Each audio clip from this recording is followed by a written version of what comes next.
아니 비명 주자 중에 그 지금 이재명처럼 악마화되지 않는 분들이 부지기수 아닙니까? 김부겸이 악마화됩니까? 뭐 김경수가 악마화됩니까? 네. 김동연이 악마화됩니까? 왜 당신들은 저 이재명만 못합니까? 지지율이 뭐 못한 정도가 아니라 뭐 게임이 안 되죠. 비교조차도 안 되는 그 낮은 지지율은 네.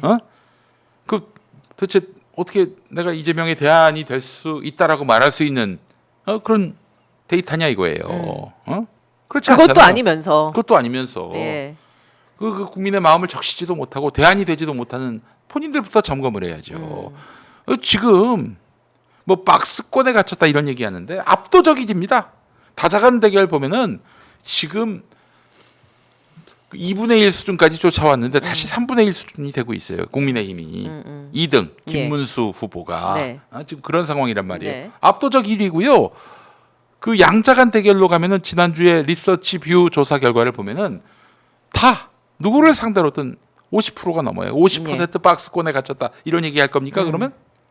아니 경쟁력이 있는 사람은 이재명밖에 없어요. 그러면 경쟁력이 있는 후보를 잘 보존해서 그 대선 당선되게끔 해야 되는데 이 사람들은 그 마음속에 이재명은 대선 후보로 인정할 수 없다라고 굳게 마음속에서 뼈에다 새겼다. 전 이렇게 봅니다. 그러면 이제 두 번째 질문은 이제 유시민 작가가 그 논평을 했듯이 네. 지금 대권 주자로 거론되는 민주당 내 인사들 있죠. 네. 말씀하신 것처럼 뭐 김부겸, 김동연, 김경수라든지 네. 그런 주자들이 어떤 전략을 짜야 하나. 아니 저기 이번에 쉬세요. 쉬시고 이재명 대표 잘 도우시면 됩니다. 이거 아마 유시민 작가도 이렇게 얘기할 겁니다. 아, 근데 뭐 그런 얘기는 했어요. 이제 그러니까 이재명 지금 이 대표를 사람들이- 도와야 하고 만약에 그 대선은 진짜 모르는 일이니 만에 하나 후보가 이재명 대표가 후보로 못 나선다 하더라도 이제 그 이재명 대표의 같이 가는 그런 파트너십의 느낌으로 가야지 이재명 대표를 공격하고 뭐 이런 식으로 가서는 그 누구도 지금의 그 민심을 얻을 수는 없다 이런 그 취지의 얘기는 발언. 유시민 작가도 얘기했고 예. 김갑수 작가라고 해야 되나 뭐 평론가? 형님이라고 네. 부르는데 갑수 형도 그렇게 얘기하고 있습니다. 만약에 진짜 이재명의 대안이 필요하다면 이재명의 뜻을 잘 계승할 사람 네. 그런 사람이 될 것이지 지금처럼 이재명과 각 세우고 이재명을 범죄자 취급하는 인간들에게는 기회가 돌아가지 않는다 이렇게 얘기를 했어요. 근데 쟤는 객관적으로 봤을 때 이재명 대안은 필요 없습니다. 이재명 대안은 존재하지 않아요. 그리고 사법 리스크 얘기하는데 뭐 제가 봤을 때는 2월 말 3월 초쯤 네네. 늦어도 3월 중순까지는 윤석열이가 파면될 것이 확실하고 그러면 이제 두 달 있다 대선이 있게 되는데 그 사이에 뭐 확정 판결 나오겠어요? 설령 3월 말에 선거법 뭐 예를 들면 1심이 인용되는 예. 유죄 판결이 나온다 하더라도 그러기도 쉽지 않을 구조입니다만은 오마이뉴스 김종훈 기자 보도에 따르면은 재판은 좀 더 지켜볼 필요가 있겠다 이런 생각이 드는데 그렇다 하더라도 대세가 바뀌겠습니까? 너무 말도 안 되는 판결이에요. 말 두 마디 했다고 그걸로 정치 생명 사망 선고 이거는 그 특정 판사들의 어떤 정치적인 선입견이 너무 개입된 것이다라고 예. 볼 수밖에 없고 국민들은 이미 다 그걸 감수하고 있습니다. 아니 그동안 수사받고 기소돼서 재판받는 전 과정을 국민들이 다 봤는데 뭐 거의 일주일에 2번, 3번 이렇게 이재명 대표가 법정 출석하는 걸 총선 때도 봤는데 예. 이분들이 판단이 안 섰겠어요? 이 마당까지? 그래서 사법 리스크로 이재명 아웃시키는 그런 상황을 상상하는 분들이 계시다면은 상상은 그만하셔도 된다. 그 어제 김용 전 민주연구원 부원장 네. 판결이 나와서 2심 선고가 네. 징역 5년이 나왔습니다. 네. 1심 때랑 마찬가지로.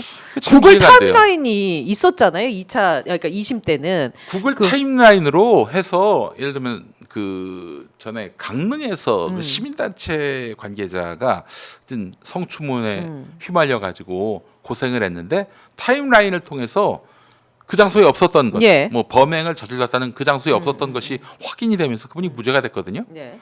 근데 이번은 왜 그게 인정이 안 됐는지 모르겠어요. 그 실제로 최순실 게이트 때도 떠올려 보면 그때가 2017년 4월인데 네. 그때 구글 타임라인, 그러니까 위치 서비스 이걸로 그 최순실의 차명폰도 찾아내고 청와대 출입 여부도 확인해서 그때 막 보도 자료 엄청 뿌렸었거든요. 네. 검찰 쪽에서 우리나라의 그 첨단 수사 능력에 대해서. 음. 근데 요번에는 그게 왜 똑같이 적용이 안 됐을까? 그래서 어떻게 또 5년이 나왔을까? 이런 부분이 일단 상고를 한 번 더 해봐야 되겠습니다만은 사실심 과정에서 이게 인정되지 않았다는 것이 좀 놀랍고요. 이게 평범한 사람 같으면은 그 뭔가 이제 혐의에서 벗어날 수 있지만 이재명의 측근이기 때문에 그런 것은 아닌지 글쎄 이렇게 생각하면 안 될 텐데 네. 좀 납득이 안 됩니다. 예. 이게 저희야 지금 이런 그 시사적인 아이템을 다루는 프로그램을 하고 있으니까 네. 2차 때 증거물로 구글 타임라인이 판사들이 증거물 채택을 했네 안 했네 이런 이야기를 할 수 있지만 네. 이제 일반 시민의 눈높이에서 생각해 보면 네. 측근으로 알려진 정도. 네. 근데 그 사람이 징역 5년을 받았대. 네. 그럼 뭔가가 또 작동하는 거 아니야? 이걸 또 조중동에서는 교묘하게 프레임을 짤 것이고 그러니까 이런 어떤 무한 루프 참 힘들다 이런 것들이. 그래서 앞서도 말씀드렸습니다마는 그 이 윤석열 그 계엄을 반대하고 탄핵을 지지하고 체포 구속도 정당하고 이렇게 주장하는 그 중도 언론들이 있어요. 그 언론들조차도 이재명의 최측근 김용이 그렇게 체포되지 않았느냐. 이재명은 문제가 있다.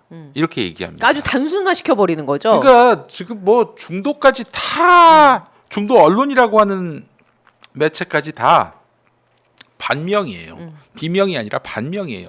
이런 구조 속에서 당내에서조차도 그렇게 이재명 대표 흔들기로 나가게 되는 것이 과연 정부적 판단으로서 옳은 것인가 자문해 볼 필요가 있다는 거죠.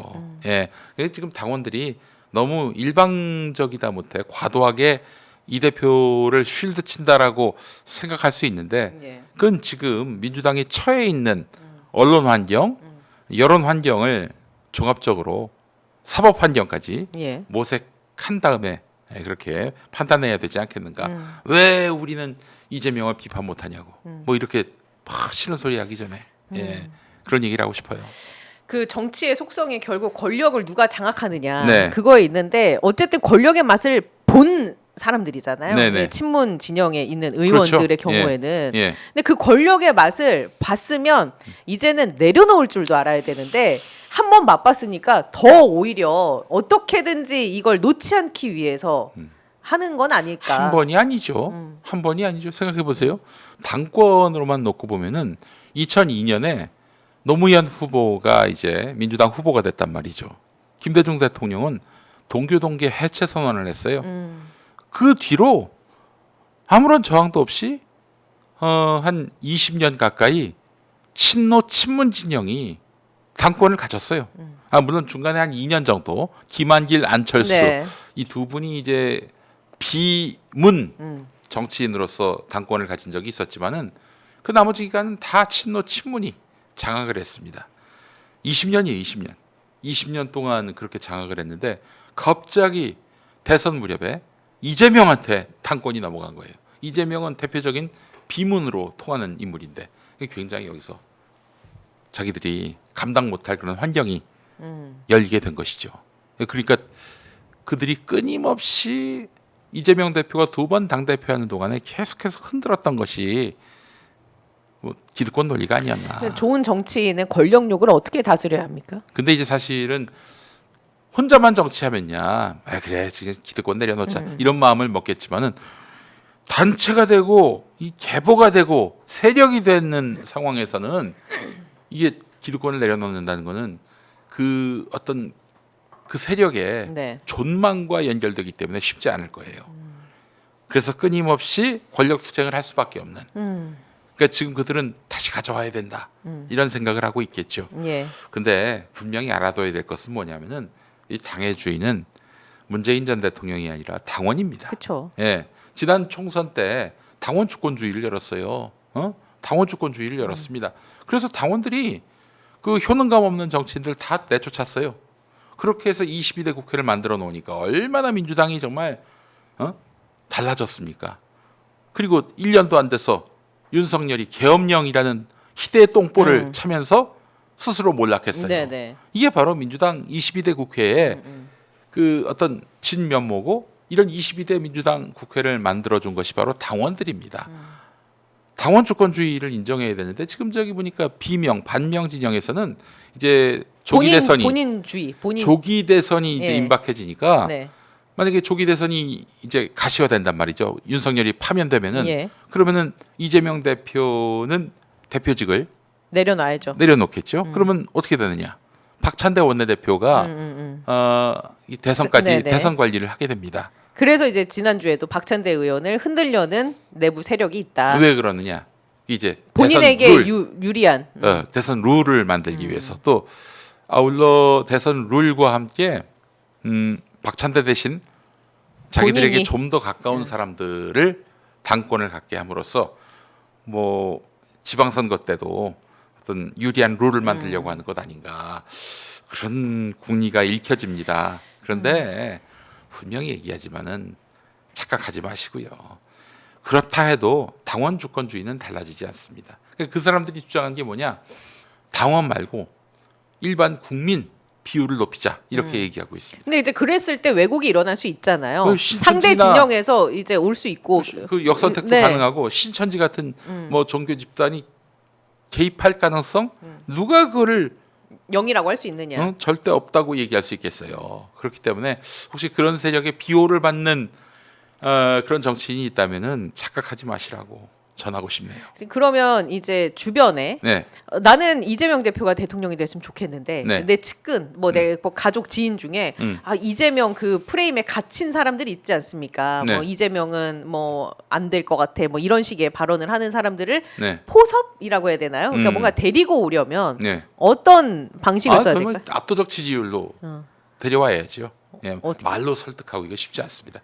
결국 데이터가 보여주는 대로 지금 리서치 비유 조사 결과 어느 누구와 맞붙어도 50%가 넘는 이 지지율이 공고히 유지된다면은 1월 한 달 동안에는 굉장히 출렁였잖아요. 예. 그 극우가 네. 결집하면서 또 왜곡된 여론조사 결과가 나오면서 근데 지금 다시 정상으로 돌아가고 있단 말이죠. 이 흐름을 보자면은 이제 한 달 안으로 이제 뭐 정확한 민심, 평균적 민심이 드러나게 될 것이고 그렇게 되면은 자연적으로 이재명 대세론이 나오게 될 것이고 친명 쪽에서 마지막 흔들기를 한 것은 수포로 돌아갈 것이다. 이렇게 제가 예측을 합니다. 반명 쪽에서 흔들기를 한 것은 수포로 해봐야 돌아갈 소용없어요. 것이다. 아니, 지금 예. 지금 이제 대선이 빠르면은 뭐 4월만 5월 초 정도. 그렇죠. 한 석 예. 달, 예. 한 2달 반 내지 석 달 그 사이에 있게 될 텐데 지금 이재명의 압도적 1위 구도는 1년 넘게 유지돼 왔던 구조였어요. 이거 바꾸기 쉽지 않습니다. 누가 갑자기 단기에 이렇게 지지율이 올라갈 수 네네. 있겠어요? 그러니까 그들이 노리는 거는 지금 반명, 여야의 반명은 이재명 대표가 출마하지 않는 겁니다.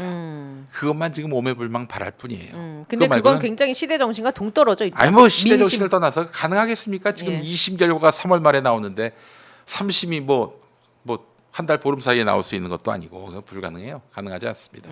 예, 그냥 제가 봤을 때는 이런 식으로 자기가 발광체가 돼서 국민들의 지지와 성원을 받아서 뭐 대통령이 되겠다 뭐 그런 마음을 갖지 않는 이상은 이제 이 판을 엎을 수는 없어요. 예, 근데 뭐 그러기엔 너무 또 시간도 짧고 네. 예, 이미 이재명 대표는 검증되어 왔던 인물이라고 저는 판단하고요. 그렇잖아요. 맨몸으로. 예, 그 온갖 화살을 다 맞아가면서도 생존해 왔고 여러분 뭐 사실 이 구속영장 실제 심사를 냈는데 살아왔죠. 그리고 온갖 테러를 당했지만은 또 살아났죠. 예, 그 대단하게 봅니다. 와, 이건 죽질 않네. 이 천운이 따르고 있는 것 아닌가. 뭐 제가 오전에 어떤 분을 만났는데 그분 표현이 좀 너무 날서 있어도 이해를 하십시오. 그분 표현이니까 여자가 한을 품으면은 누구도 못 이긴다. 그런데 이재명은 이겼다.